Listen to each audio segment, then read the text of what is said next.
नमस्कार। समस्त नगरवासियों को सप्रेम वंदे।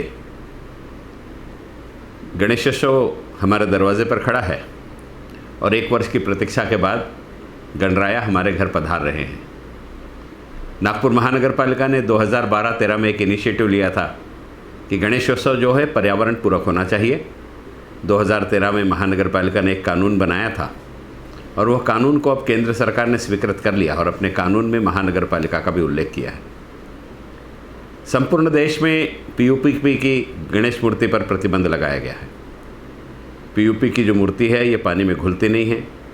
इससे भगवान की विडंबना भी होती है, अपमान होता है और कहीं ना कहीं हमारी भावनाएं भी आहत होती है और जल स्तोत्रों पर भी उसका विपरीत असर पड़ता है, जिससे जलचरों को और पानी के उन स्तोत्रों को जो तालाब में पुनः भरण का काम करते हैं, बहुत बड़े प्रमाण में वे उसे प्रभावित भी करती है।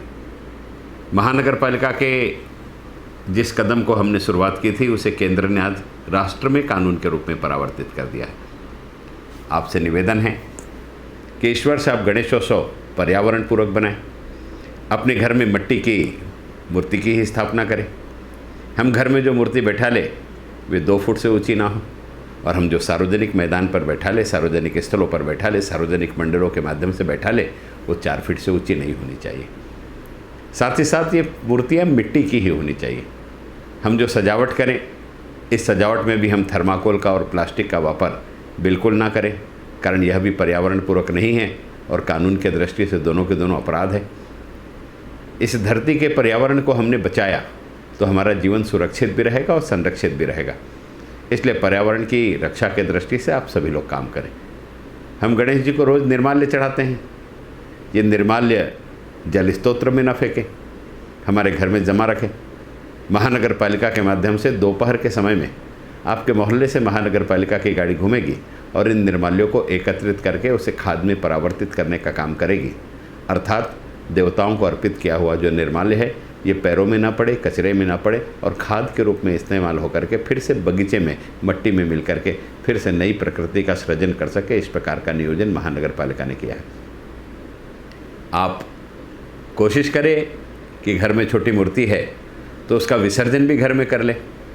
एक प्लास्टिक के टब में या प्लास्टिक के बाल्टी में हम छोटी मूर्ति का विसर्जन करें तो वही मिट्टी हमारे घर में गमले के काम आ सकती है, पौधों के काम आ सकती है और जो गणराया हम घर से बाहर भेज देते हैं वो कहीं ना कहीं उस मिट्टी के रूप में हमारे वर्ष भर अपना आशीर्वाद देने के लिए हमारे घर में उपलब्ध रहेंगे।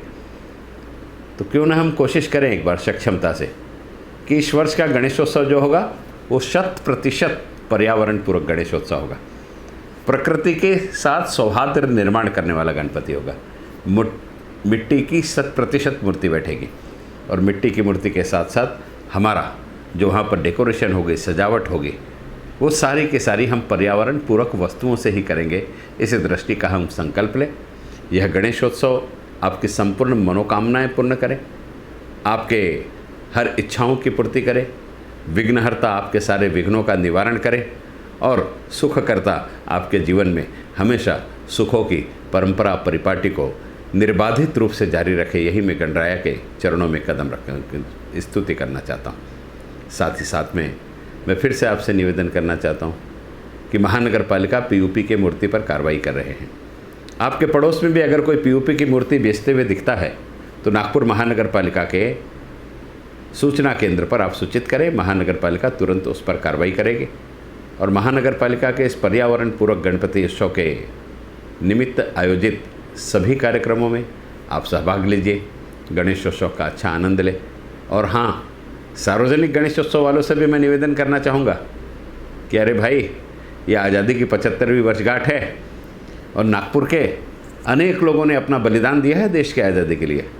हम उनको याद करें गणेशोत्सव मंडल में। हमारे पड़ोस का जो भी शहीद हुआ है उसके बारे में जानकारी गणेश मंडल के पास लगाए और यह जानकारी हम अपने मोहल्ले के सारे बच्चों को भी दें कि वर्तमान पीढ़ी को पता चले कि हमारे मोहल्ले का कौन सा व्यक्ति ऐसा है जिसके बलिदान से देश को आज़ादी मिली।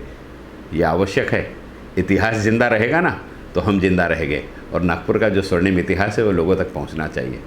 एक बात और, पर्यावरण पूरक गणपति के साथ साथ कोरोना होने के कारण और मूर्ति का साइज छोटा होने के कारण और सार्वजनिक स्थान पर एकत्रीकरण कम होने के कारण बहुत बड़ा खर्चा हम लोगों का बच गया है। क्या इस खर्चे का नियोजन हम अच्छे काम में कर सकते हैं? राज्य सरकार और केंद्र की सरकार की जो योजनाएं हैं, इन योजनाओं में तो जिनकी कोरोना से मृत्यु हुई है उनके परिवार को राहत देने का प्रकल्प है, लेकिन राहत जब यह बच्चे 18 साल के हो जाएंगे उस समय उन्हें राशि के रूप में प्राप्त होगी। तो बच्चा 18 साल का होगा, उसको राशि मिलेगी, यह तो ठीक है, लेकिन वर्तमान में उसकी शिक्षा के लिए पैसों की ज़रूरत है ना, उसके परिवार के संचालन के लिए पैसों की ज़रूरत है ना। तो नागपुर शहर में कल हमने एक मीटिंग ली, उसमें ऐसी जानकारी मिली कि 806 गणेशोत्सव मंडल ने अपना रजिस्ट्रेशन कराया है। क्या ये 806 गणेशोत्सव मंडल की एक अपेक्स बॉडी मिल करके कुछ ऐसा पैसा एकत्रित कर सकती है कि जिससे इन लोगों को हम लोग आर्थिक मदद दे सके और इनके पढ़ाई की व्यवस्था का संचालन कर सके? अगर कर सकते हैं तो ज़रूर कीजिए। याद रखें, पहले पेंडेमिक में 378 सामाजिक संगठनाओं ने मिलकर 22 लाख लोगों के लिए भोजन दिया है। अगर 378 संगठनाएं मिलकर 22 लाख लोगों को भोजन दे सकती हैं, तो अभी 806 गणेशोत्सव मंडल मिल करके जिन परिवारों में किसी प्रकार का आश्रय नहीं है, ऐसे बच्चों के पढ़ने का नियोजन कर सकती है। अगर आप ऐसा करेंगे ना, तो यकीन मानिए कि गणेश जी बुद्धि के भी देवता है, आपको दुगना आशीर्वाद प्राप्त होगा और आप यह करेंगे, ऐसी मैं आपसे अपेक्षा रखता हूँ। पुनश्च आप सभी को गणेशोत्सव की हार्दिक शुभकामनाएं।